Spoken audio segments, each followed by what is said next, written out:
Nancy, this is the second season of the podcast. It's probably, I don't even know, maybe close to the 30th person that I've interviewed. And it's so like fascinating to see that almost every single person will share a similar story of this multitude of discovery, like this deep desire to know and not resting at a surface level. I'm curious, like, why do you think so many of us wander? Like, what do you think causes that? Like, I was raised Catholic too. I mean, that's not what I'm doing here. I asked a whole bunch of questions too as a child, right? Like, what do you think it is? Why do you think that exists with us? Us humans. I think we're lucky for right now, might change, but for right now, we are still America. Why we're very good with the entertainment industry and everything, and we've had all our inventions, is because we've been allowed freedom of thought. And Einstein says if you want to be a genius, you have to have curiosity. That's the number one. And so in Buddhism, for example, what I like is, and I remember this was the antithesis to being in Catholic school, you ask a question. Don't take what I say as law. Whereas the nun would say, where's the ruler? You have a question, you question it. So I think that it's to have a mosaic of our beliefs, picks of pieces of puzzles that put together with different glass shapes and colors. I think it's really a beautiful way of also being able to accept more people. But I think at the same time, to be able to do that, I'm going to go out on the limb and I'm going to say it's probably because we are older souls, because we've experienced those different things. I know I have flashbacks of being a friar, and I know I was man of the cloth, and I know I was prostitute as well, and I'm just as proud to be a dog mom right now.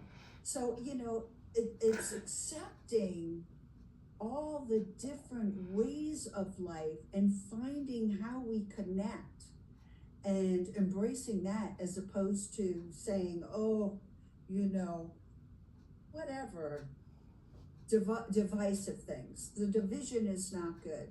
Divisive is hatred and shuts down, and then it becomes an ego thing. I know better than everybody else. I don't know nothing. The more I learn, honey, the less I know, and I'm very happy to say that.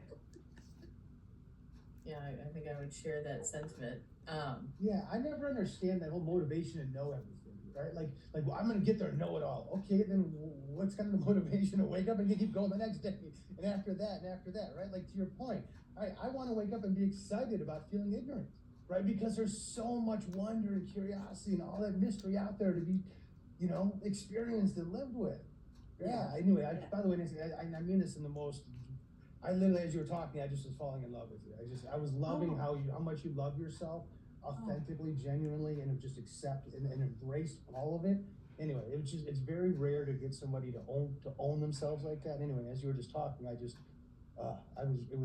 really just enjoying that, seeing somebody be true to themselves like that. That's what I'm trying to say. Thank you. I'm a very authentic person. That's one thing that's written in my book, is the most authentic piece of material you'll ever read, and it is gut-wrenching sometimes, but it's just easier than being pretentious. I'd rather, to say it how it is. I can't keep on top of all the lies, or who cares, and it's no fun, and if you don't like me, God bless you. I got other people that want to know me. You know what I mean? Like, I want to know the nice, good people. Thank you for that. That's really. And by the way, no, I don't know it as well as you. I'm really trying to. I just even, Jamie, my partner, made a comment to me the other day about how, she's probably, in our journey, she's gotten better than I have about being able to brush off judgment, right? Or criticism, or maybe not judgment, but like criticism or whatever, right? And like you just talked about, hey, there's plenty of others that, want to, and I was like, wow, that's a nice, refreshing way to look about it and to really focus on that. And I said, yeah, And so, again, I appreciate you being so open, because there's just so many things that you've said that I may operate or resonate with, but not be able to put to words the way that you have. And it's, and so you've got a way of, connecting all those dots. And so again, so I thank you for also, again, for allowing yourself to be so open and letting things to flow through you, to help myself and others, better put our fingers on stuff too. I think if people, and that's why I also write Whisper Sinners and Saints, because, my mom, she was Asperger and had explosive disorder, and I could either hold that and be quiet about it and not say half the stuff that I say it like how it is, how she spoke and things like that, and I still loved her. Unconditional is what I learned from that, unconditional love. She was my mother. We had a contract, a universal contract, and I learned patience, because one day I would be able to move out. But I wanted to give it license, like if other people see, she's standing there, she's talking about these things, and she's not burning.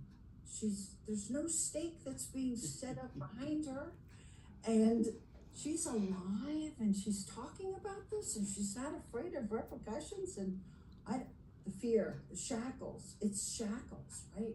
And you take that off, and to give license to show people what we hold on to and unnecessary. It's not my shame. I didn't do it. She's got to pay the piper, whoever the piper is, whatever you believe in is the piper, right? Whatever the God is, the angels and the demons, whatever they are. Not me. I don't want to ever have a contract where now, see, she came back because now I would have revenge on what she did to me, and then we can have this samsara, this circle that goes on for an eternity. Hello? Buck stops with me, and I don't pass it on to my kids. That's huge. Yeah. That's huge. So